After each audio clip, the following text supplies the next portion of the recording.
things that you find is that European culture begins to take off after the first civilized Europeans, the Greeks, make contact with Kemet, or Egypt. Greeks themselves were not white people, and even today, you any Greek, I was in the military, I was stationed in Athens and Piraeus. We know we're cousins, let's stop playing. We still have black Greeks living in Greece right now to this day, and people pretend they don't know where they came from, but there are black Greek people living in Greece right now. People of Ireland long before, and the people of Scotland long before the Romans came, were already African peoples. If you see a picture of a Scottish person, there's always somebody with like this real thick black hair, right? And this real thick black, what do you think they're trying to tell you? You know, they came out with a report a few years ago saying that King Tut shared DNA with men up in Britain. And the thing is, the Egyptians went into Britain, particularly Scotland, later on down the line. As a matter of fact, Scotland is named after an Egyptian princess, Scotia. And many of the descendants of those Egyptians are there to this day, but they're now known as gypsies. And the term gypsy is just a variation of the word Egyptian. Whites have long hair, blacks have short curly hair. What is the reason for that? Black's hair, your follicle, my follicle, is not round, it's flat, like a ribbon. So you know how Christmas you rub your hand on the ribbon and it curls up? Well, that's the way our hair do.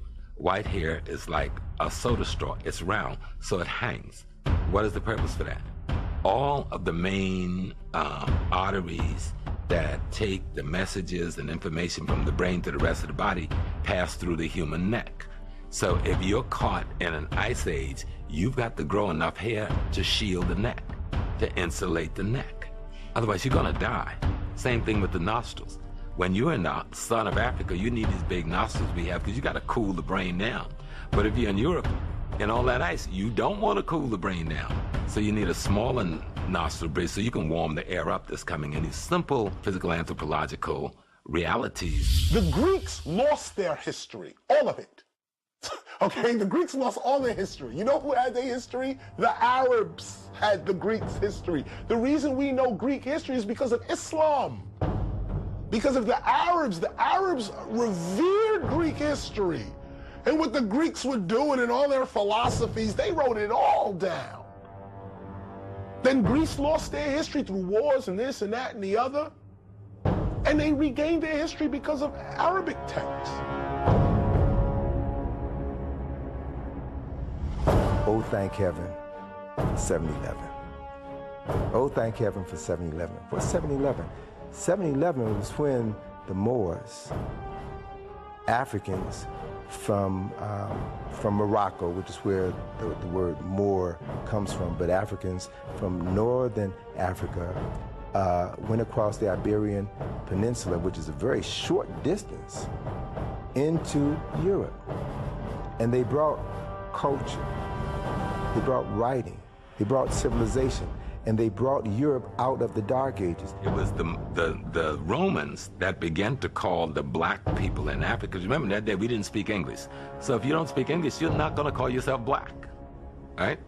So if you don't speak a traditional African language or Portuguese or Spanish, you will not call yourself Negro. At that time, Spanish was not dominant, so there's no Negro, there's no Portuguese. At that time, English is not dominant, so there's no black. At that time, the Romans were the dominant force, and the Roman word for black persons was Moorish, coming from the Greek roots for black. They occupied Portugal. They occupied parts of southern France. Up until 1700s, all the medical books on surgery and general medicine in Europe was written in Arabic. Isn't that extraordinary? All of the major universities of Europe, where the physicians and the scientists and the teachers were all studying, was in Spain and Portugal, run by the Africans that the West call Moors.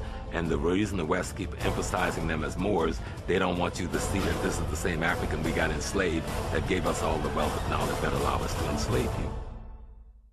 At this time in Europe, we're talking the early 8th century, most European kings and queens could neither read or write. The Moors built vast libraries. Anybody, irrespective of your religion, you could practice your religious faith Judaism, Christianity, Islam in relative freedom. We find Moors in the army of the Spanish Emperor Trajan. In fact, in Italy, you have what's called Trajan's Column, and you can see more clearly Moorish soldiers on horseback on that column. You can go to Rome and see it for yourself. You have at least one emperor in Rome of Moorish ancestry. His name is Macrinus. He's specifically described as a Moor. You have other high-ranking Moors in the Roman army. The Moors were known for building castles all throughout Europe, and some of those same castles can actually be found around North Africa. They call them desert castles or kazirs, but they are castles all around Africa. The heart and soul, the thought, the mind that built the castles came from Africans. And they went through Europe and they built these. They built them straight through Spain, straight through Portugal, going up into France, going up into other parts of the world. The earliest examples of castle building I found in an area that is now known as Nubia. If you were to go to the Nubia Museum in Aswan, Egypt, you'll find a model of a castle complete with a moat, drawbridge, fortifications, all of the architectural elements that we associate with castles in any part of Europe existed in Africa as late as 1800 BC, before there was civilization in Europe. The Moors are described in English literature or European literature as black as pitch, black as a crow, black as a raven, black as ink, nothing white about them but their teeth. The monument that we know is Stonehenge. A European writer by the name of Gerald Massey said in one of his books that Stonehenge was built by an African man named Mauryan. Now, this is from a European writer, because a lot of times when black historians say something like this, it's written off as being Afrocentric. But European writers and several other European writers say that African people built Stonehenge and other monuments up in Europe. Only when the enslavement of Africans started to produce wealth for Europe that this notion of color racism began to become a reality. Most of the great saints of Europe are black. Almost every church in Europe have a black Madonna and child. Saint Calogero was another patron saint of Italy. He was a black man, and there's black statues of this man all over Italy, and there's paintings of Saint Calogero all over Italy and Sicily. They worship this man in Sicily. They still have statues of many Moors up in Europe today. They have a statue of Saint Benedict that was made in the 1700s. There's another bust carving of Saint Gregory that's in a museum in Germany. So there's statues of Moors and African people all over Europe to this day that you can see, but you got to go to museums to see them. They're very quiet about them. You have to go over there, and also you have to learn about these things in different languages, because they keep that history hidden because they'll put it in another language. The ivory bangle lady was an African woman whose tomb they found up in the York area of Britain. Now, whenever they find African people in Britain, what they would normally do is just try to write them off as being slaves, or they might have been a slave. It's a possibility that they were slaves. But with the ivory bangle lady, they couldn't write her off as a slave because it showed that she had so much wealth, she could not have possibly been a slave. The way her tomb was made, it was made out of stone, which showed wealth. Inside the tomb, it had all types of artifacts and jewelry, like ivory bangles and necklaces and bracelets on her wrists.